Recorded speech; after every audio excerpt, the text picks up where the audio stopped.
Saudara-saudara yang terkasih, senang kami menemui saudara kembali. Salam damai sejahtera, salam alaihim, sehat sejahteralah saudara-saudara yang terkasih. Selamat menikmati video pengajaran yang mencerahkan jiwa ini. Terima kasih, Tuhan memberkati. Saudara-saudara yang terkasih, siapakah Paulus itu? Atau tepatnya siapakah Rasul Paulus atau Rasul Saul itu? Saudara-saudara yang terkasih, bersumber dari kitab suci di dalam Filipi 3 ayat 3 sampai 6 dan Galatia 1 13 sampai 14, dia adalah seorang Ibrani asli, bangsa Israel, suku Benjamin. Dan dia juga seorang dari golongan Farisi. Apakah Farisi itu? Farisi adalah golongan utama imam-imam Yahudi yang membidangi urusan keagamaan Yahudi dan tradisi-tradisinya. Saudara-saudara yang terkasih, dengan demikian Rasul Paulus atau Rasul Saul ini tahu persis kelebihan dan kelemahan orang-orang Yahudi. Dia tahu persis siapakah Farisi, apa yang dikerjakan, apa politiknya.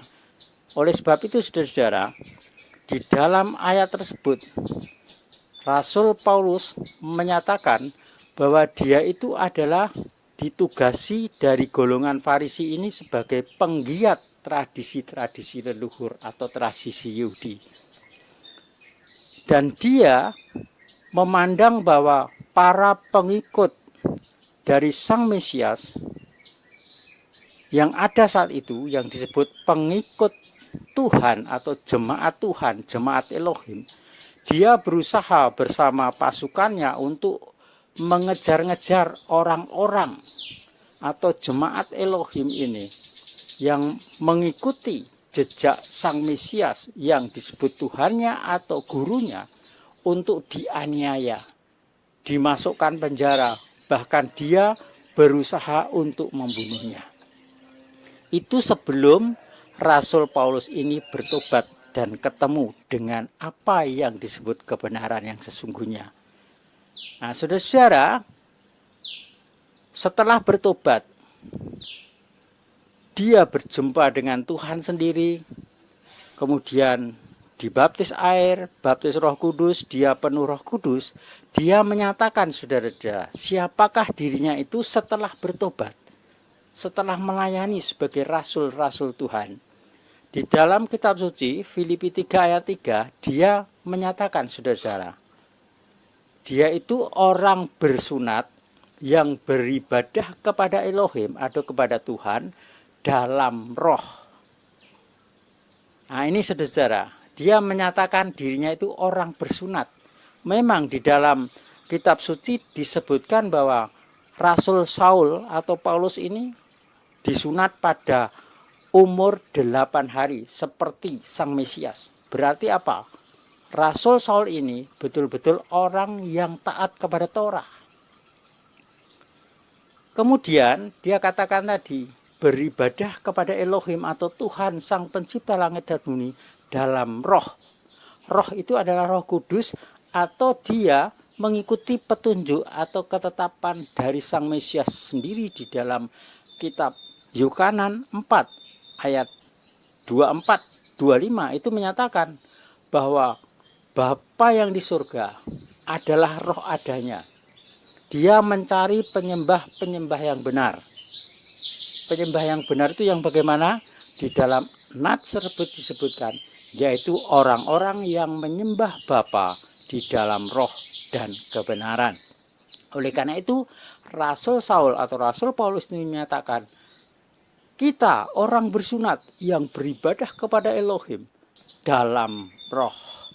Nah, saudara-saudara, Paul atau Saul atau Paulus kemudian selanjutnya dalam pelayanannya, terutama di jemaat Korintus yang tertulis dalam kitab suci di dalam 1 Korintus 14 ayat 18, dia bersaksi demikian, saudara. Aku mengucap syukur kepada Elohimku atau Tuhanku, karena berbicara dengan bahasa lidah lebih daripada kamu. Haleluya. Apa ini yang dimaksud, saudara-saudara?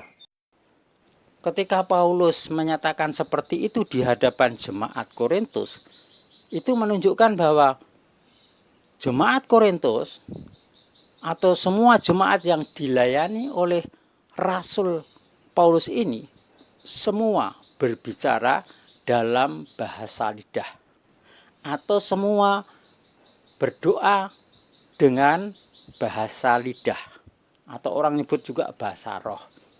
Saudara-saudara, dan Saul di sini atau Paulus menyatakan, aku itu bersyukur kepada Tuhan karena apa? Berbicara dengan bahasa lidah lebih daripada kamu. Ini menunjukkan bahwa Paulus fasih dalam berbahasa lidah.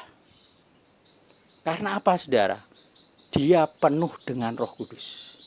Bahkan Paulus ini, saudara-saudara, pernah diangkat ke langit tingkat 3. Satu tempat yang orang sebut itu surga yang sesungguhnya, takhta Elohim. Nah, di sini saudara-saudara, Paulus sendiri bersaksi di dalam tulisan-tulisannya bahwa saya itu dapat hikmat itu bukan dari manusia, tetapi dari langsung Roh Kudus, yaitu Roh Elohim sendiri. Jadi Roh Kudus itu bisa mengajari orang-orang yang dipenuhi Roh Kudus untuk hal-hal kebenaran yang sungguhnya. Nah, itulah saudara-saudara, makanya Paulus mengatakan demikian. Lantas, apa yang dimaksud dengan bahasa lidah itu? Saudara-saudara, di dalam 1 Korintus 14 ayat 2 dikatakan bahwa sebab yang berbicara dengan bahasa lidah, dia berbicara bukan kepada manusia, melainkan kepada Elohim atau kepada Tuhan. Karena tidak seorang pun mendengar dan dia membicarakan misteri dalam roh. Artinya, saudara-saudara, orang yang berbicara atau berdoa dengan bahasa lidah atau bahasa roh, itu rohnya yang berdoa, bukan pikirannya. Seperti di dalam 1 Korintus 14 ayat 14 itu menyatakan demikian, saudara. Sebab jika aku berdoa dengan bahasa lidah, rohku berdoa tetapi pikiranku tidak berperan. Jadi ini yang dimaksud, saudara-saudara, di dalam Roma 8 itu, bahwa roh membantu kelemahan-kelemahan doa kita. Dan perlu dipahami, saudara-saudara, jangan salah paham bahwa ada orang mengatakan bahwa bahasa roh atau bahasa lidah itu bahasa dalam hati. Itu salah besar, saudara-saudara. Bahasa dalam hati itu termasuk doa bahasa akal budi atau doa dengan pikiran. Karena itu, saudara, karena ada dua hal ini, Paulus itu menyatakan, saudara, di dalam 1 Korintus 14 ayat 15 sampai 16 mengatakan demikian, saudara. Aku akan berdoa dengan rohku dan aku akan berdoa juga dengan pikiranku. Aku akan bermazmur dengan rohku dan aku akan bermazmur juga dengan pikiranku. Jadi ada dua, saudara. Nah, yang kita lakukan sekarang ini dengan bahasa Indonesia, bahasa Batak, bahasa Jawa, bahasa Sunda, dan seterusnya, itu adalah bahasa pikiran atau bahasa akar budi. Artinya, sumber isi dalam doa itu berasal dari pikiran kita, dari akal budi kita, bukan dari roh kita. Nah, bahasa akal budi dalam doa-doa itu bisa tertulis sehingga disebut pembacaan doa. Ada yang langsung sesuai isi hati seorang dia berdoa. Nah, bahasa pikiran atau akal budi itu bisa dalam hati, tidak diucapkan, tapi tetap bahasa pikiran ini, bukan bahasa roh, saudara, bukan bahasa lidah, atau diucapkan. Yang mengendalikan apa? Pikiran seseorang. Nah, kalau doa pikiran itu sudah tersusun kata-katanya, saudara, termasuk doa hafalan, doa-doa rutin kita, makan minta diberkati, perjalanan minta diberi keselamatan, semua itu bahasa akal budi, karena akal budi kita terbatas itu. Terus permohonan minta pengampunan dosa, permohonan minta duit banyak, kerja diberkati berhasil, itu yang ngatur pikiran kita sudah. Tapi kalau pikirannya nanti sudah habis mentok, bingung dia mau berdoa apa. Nah, itu berarti asalnya kata-kata doa itu dari pikiran kita. Itu namanya bahasa pikiran, bahasa akal budi, dan itu bisa didengar orang, dimengerti yang bahasanya sama. Oleh sebab itu, saudara, Paulus di depan jemaat itu juga karena mereka berbeda-beda, dia berdoa juga dengan akal budi, pikiran, sehingga semua mengerti. Tapi di samping itu, Paulus menyatakan berdoa, bermazmur, memuji Tuhan itu dengan rohnya. Artinya, kalau dia berdoa dengan rohnya, itu berarti yang keluar bahasa lidah. Roh itu demikian kuat menggerakkan lidah seseorang sehingga lidah itu bergerak. Kalau dia muka mulut itu membentuk kata-kata yang mungkin orang yang berdoa nggak ngerti maksudnya juga orang lain. Dan dikatakan di dalam 1 Korintus 14 itu juga, makanya kalau orang berdoa dengan bahasa lidah, minta karunia menafsirkan bahasa lidah, seperti yang sering dan banyak saya alami seperti itu. Dari dorongan roh itu dia berbahasa lidah, saudara-saudara. Oleh karena itu disebut juga ini bahasa-bahasa baru. Karena apa? Orang yang mendengarkan merasa itu baru. Tapi bahasa lidah itu juga bisa diilhami untuk bahasa orang yang mendengar. Jadi orang yang berbicara itu hanya menggerakkan mulutnya berdasarkan lidahnya yang terdorong dari rohnya. Pikirannya tidak berperan. Mungkin dia berbicara nggak ngerti, tapi orang lain yang mendengar berbeda-beda itu, misalnya 4 suku yang bahasanya beda itu bisa mendengar doa dari orang yang berbahasa lidah itu bahasa mereka sendiri-sendiri. Itu bisa terjadi, saudara. Seperti ketika Roh Kudus dicurahkan pada saat hari raya Pentakosta. Saat pertama kali Bapa mencurahkan roh itu kepada murid-muridnya. Nah, itulah saudara-saudara. Paulus ini menyatakan berdoa lebih daripada kamu semua.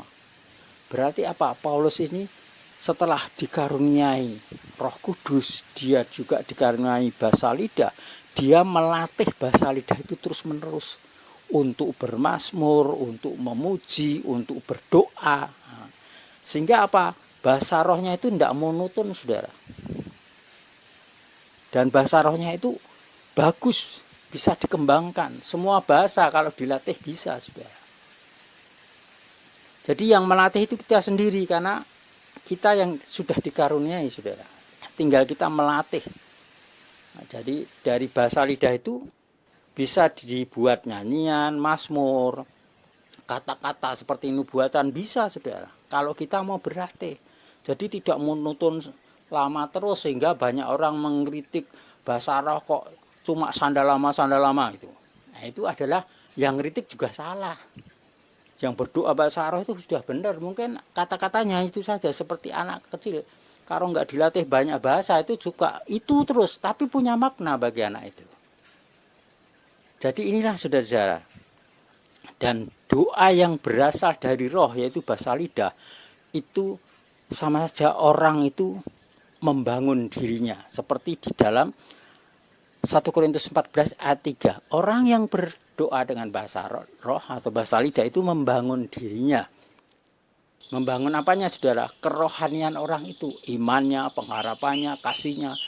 Yaitu sifatnya itu semua dibangun dengan bahasa lidah. Sehingga dengan kalau dia sering berdoa, bermazmur, memuji dengan bahasa lidah, berarti dia semakin kokoh sebagai bangunan-bangunan Tuhan.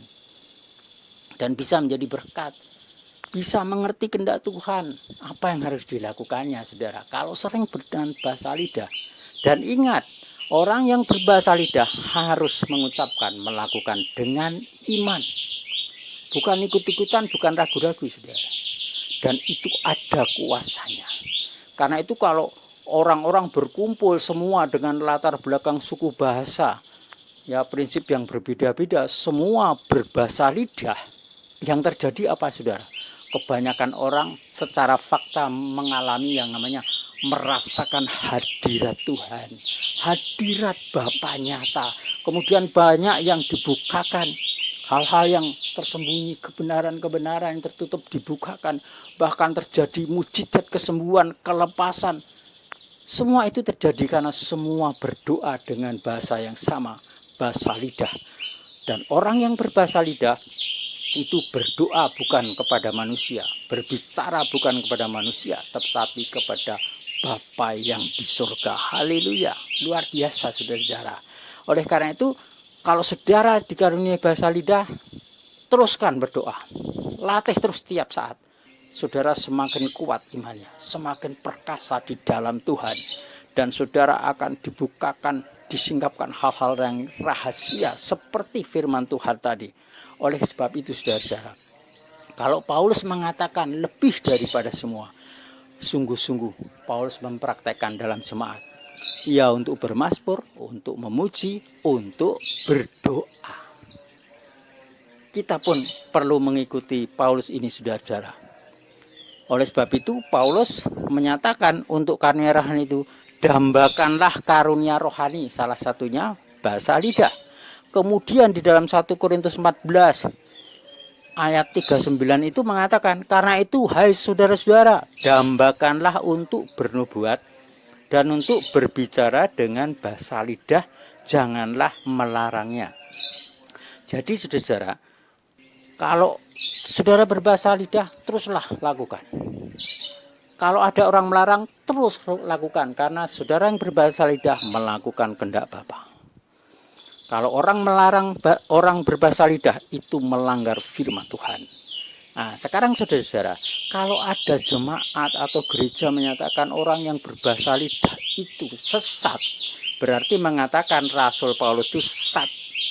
Yang berarti juga mengatakan semua tulisan Paulus seperti Korintus, Efesus sampai semuanya, tulisan-tulisan itu, Galatia dan terusnya itu juga sesat, bukan firman Tuhan.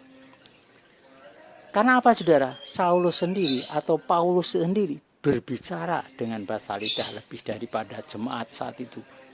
Berarti apa? Itu benar saudara, fakta. Aku orang-orang dulu, Abraham dan seterusnya, Daniel, ya, Mose kok tidak berbahasa lidah? Saat itu belum ada bahasa lidah saudara. Karena apa? Roh Kudus belum dicurahkan. Roh Kudus dicurahkan itu 50 hari setelah Yesus atau Sang Mesias bangkit dari kematian. Nah, baru setelah itu saudara, ada karunia-karunia yang dimaksud tadi. Salah satunya bahasa lidah. Oleh sebab itu saudara-saudara, ayo kembangkan bahasa lidah. Karena hal misteri akan dibukakan. Jadi misalkan saudara mau mengusir orang yang kerasukan roh jahat, seperti saya alami, bahasa lidah dulu. Ya, tidak perlu jerit-jerit saudara, tapi bahasa lidah yang bagus. Sudah terlatih bahasa lidah, kemudian nanti karena kita ini bahasa lidah berbicara dengan Bapa yang roh adanya, kita akan disingkapkan roh jahat apa yang tinggal menguasai orang yang kerasukan itu. Sehingga apa saudara? Oleh petunjuk roh itu kita bisa mengusir roh jahat itu tepat sasaran dan tidak berlama-lama. Karena semua roh jahat tunduk di dalam nama Sang Mesias Yesus Masih.